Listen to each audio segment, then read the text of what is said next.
झारखंड में लोकसभा चुनाव के लिए 13 मई से मतदान शुरू होगा, लेकिन इस बीच पार्टियों में आंतरिक विरोध खत्म नहीं हो रहा है। पहले तो सीटों पर जीत हासिल करना ही सबसे बड़ा चैलेंज था, लेकिन अब झामुमो कांग्रेस सहित अन्य दलों के ही कुछ नेताओं ने बागी तेवर दिखाकर इंडिया गठबंधन के लिए जीत की राहें मुश्किल कर दी हैं।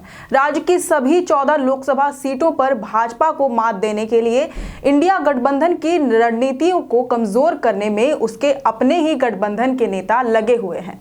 सीटों पर अपने विरोधी दलों के साथ मुकाबले से पहले घर के लोगों के बगावत और भीतर घात की चिंता से पार्टी प्रत्याशी परेशान है। बगावती तेवर अपनाने वालों में विधायक के साथ साथ पूर्व सांसद और पूर्व विधायक भी शामिल हैं। इस तरह से इंडिया गठबंधन में लोकसभा की 5 सीटों पर घटक दल के बागी नेता चुनौती बनते दिख रहे हैं।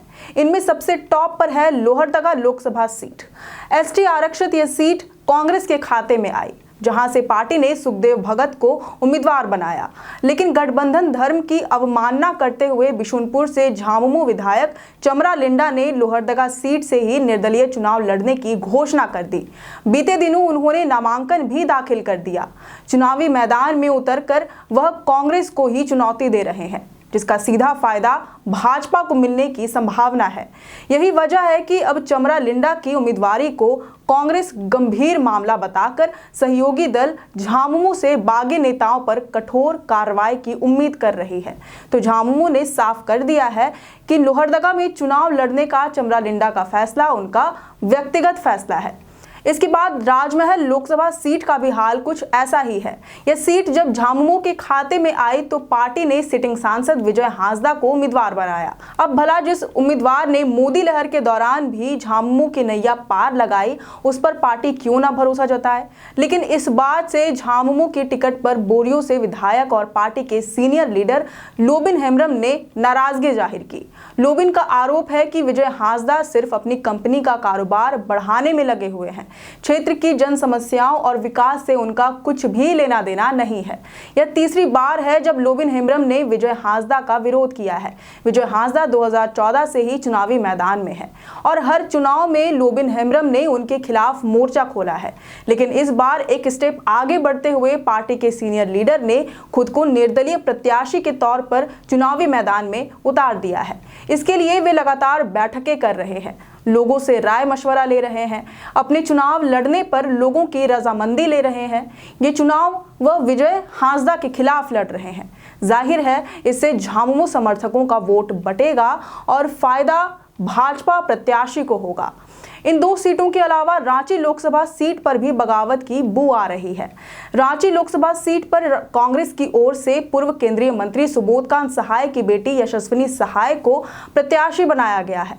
इससे हाल ही में कांग्रेस में शामिल होने वाले पूर्व सांसद राम टहल चौधरी ने बगावती तेवर अपना लिया है। उन्होंने नाराजगी जताते हुए खुलकर कहा है कि वह कांग्रेस में चुनाव लड़ने आए थे, पार्टी का झंडा ढोने नहीं।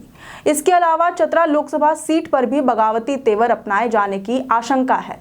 भाजपा छोड़कर राजद की सदस्यता ग्रहण करने वाले पूर्व विधायक गिरिनाथ सिंह भी चुनाव लड़ने का दावा कर रहे हैं। इसके लिए वह क्षेत्र की जनता के बीच जाकर संवाद भी कर रहे हैं।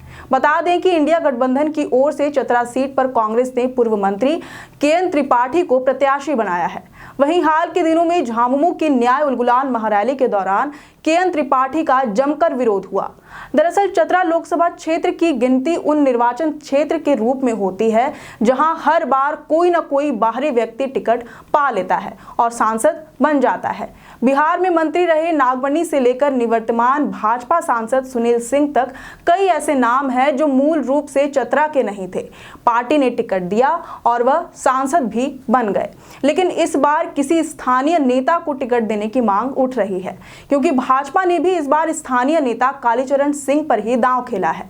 ऐसे में अब सवाल उठता है कि जिस तरह से गोड्डा में पूर्व घोषित उम्मीदवार दीपिका पांडे सिंह को बदलकर प्रदीप यादव को उम्मीदवार बनाया गया है, क्या उसी तरह चतरा से घोषित उम्मीदवार केएन त्रिपाठी को कांग्रेस बदलेगी या फिर विरोध के स्वर को नजरअंदाज कर देगी?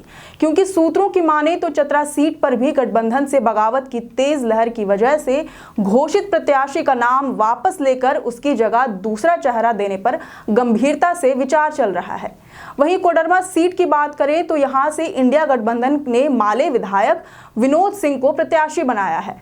इसी सीट से पिछले दिनों झामुमो में शामिल होने वाले पूर्व विधायक जयप्रकाश वर्मा भी चुनाव लड़ने की घोषणा कर चुके हैं।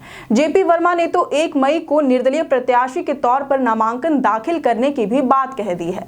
बता दें कि जयप्रकाश वर्मा अविभाजित बिहार के दौरान कोडरमा से 5 बार के सांसद रहे रीतलाल प्रसाद वर्मा के सुपुत्र हैं। सालों बाद वह अपने पिता की विरासत को आगे ले जाने के लिए चुनावी मैदान में उतर सकते हैं। देखा जाए तो इंडिया गठबंधन को इस लोकसभा चुनाव में भाजपा के साथ साथ अपने ही घटक दल के नेताओं से सामना करना होगा। एक तरफ तो चमरा लिंडा, लोबिन हेम्ब्रम सहित कई ऐसे नेता हैं जिन्होंने खुलकर उलगुलान कर दिया है। दूसरी तरफ वे नेता हैं जो उम्मीदवार के चयन से खुश नहीं है और पर्दे के पीछे रहकर कार्यकर्ताओं के माध्यम से घोषित प्रत्याशियों का विरोध करा रहे हैं। माना जा रहा है कि धनबाद, गोड्डा, चतरा जैसे क्षेत्रों में ये भीतरघाती ताकत ज्यादा प्रभावी हो सकते हैं। राजनीतिक जानकारों का मानना है कि बागी नेताओं का अपने अपने क्षेत्रों में जनाधार रहा है। यह पहले भी सांसद विधायक रह चुके हैं। ऐसे में उनका बगावती तेवर चुनाव के परिणाम में असर डाल सकता है। लेकिन इस पर आप क्या सोचते हैं, ये हमें कमेंट करके जरूर बताएं। अगर आपको ये वीडियो पसंद आया हो तो इसे जरूर से लाइक और शेयर करें। हमारे चैनल लोकतंत्र 19 को फेसबुक पर फॉलो और यूट्यूब पर सब्सक्राइब करना न भूलें। फिलहाल लेते हैं अलविदा। जोहार।